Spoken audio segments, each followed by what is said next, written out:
poder saber si los motores están si están bien calibrados, si los drivers están bien calibrados, eh, si los, si los pasos en los motores no se pierden por varias razones. Los drivers pueden perder pasos por diferentes motivos.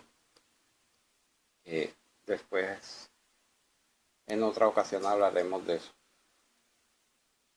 Eh, estos drivers, estos drivers suministran el voltaje y la corriente que viene del cargador, y mediante unos potenciómetros que tiene acá el driver, o sea, este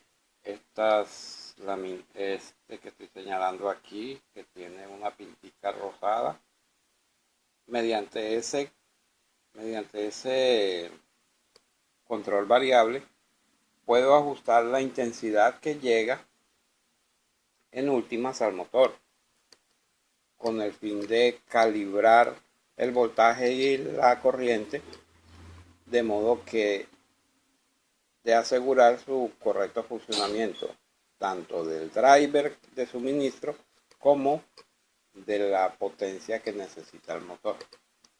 Entonces así se protegen ambas cosas, tanto el driver y el motor, para que no se queme tampoco por sobrecargas o por tener demasiado alto el voltaje. Hay un asunto con el voltaje de los motores, y es el siguiente. Estos motores son motores reciclados, y para este caso, por ejemplo, dice que son 3.6 voltios por 2 amperios. Entonces, si es de 2.6 voltios, ¿por qué estamos utilizando una fuente de 18 y 24 voltios? Esta es una discusión que pues hay bastante información al respecto. Y el asunto es el siguiente. Realmente el voltaje por fase no es realmente significativo.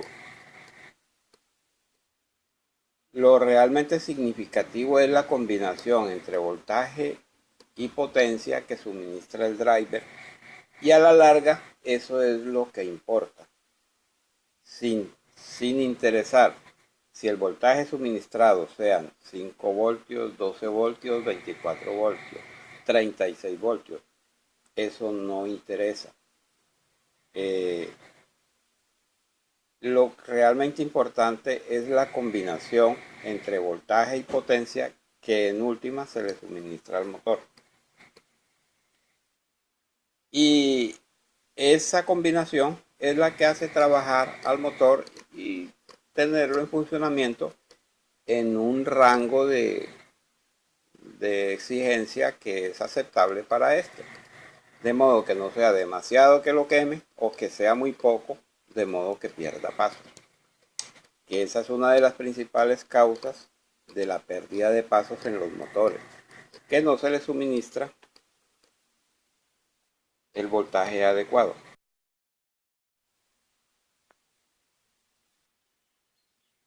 Bueno, aquí ya tenemos todo el sistema conectado en el banco de pruebas. Vamos a pasar ahora a la parte del software. A conectar aquí el cable USB para conectarlo al computador.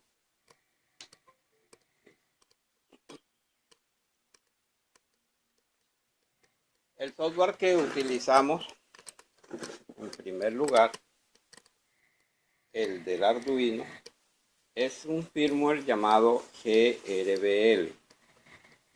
Inicialmente utilizamos la versión 0.9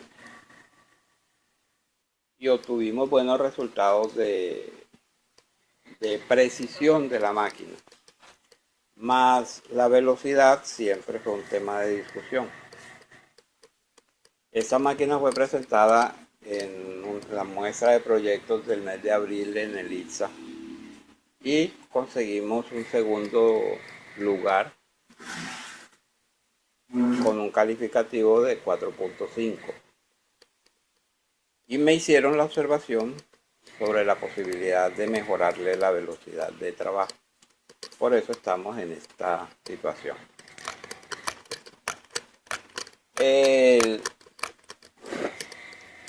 Además del firmware GRBL, se necesita otro software que es el que lee el archivo ya listo, codificado, para enviarlo al firmware para que éste haga su trabajo. En este caso, aquí utilizamos el Universal Decode Sender, que es también un software libre como el GRBL.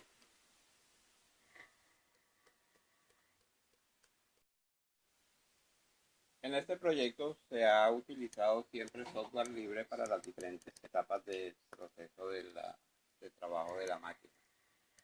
En este caso, el Universal Decode Sender, tenemos la versión 1.09, que es la que toma el archivo ya procesado a código G y lo envía al Arduino con el firmware GRBL. Bueno, esta prueba de funcionamiento ya está hecha sobre los nuevos parámetros, los cuales se ajustaron en el sistema, en el software GRBL, con los cuales podemos ver aquí. Aquí tenemos para el eje X una combinación entre de la siguiente manera: para el eje X 100 pulsos por minuto, igual para el eje Y, y 144 para el eje Z. Esto significa que por cada 100 pulsos el eje X va a recorrer 1 milímetro con el tornillo que tiene actualmente.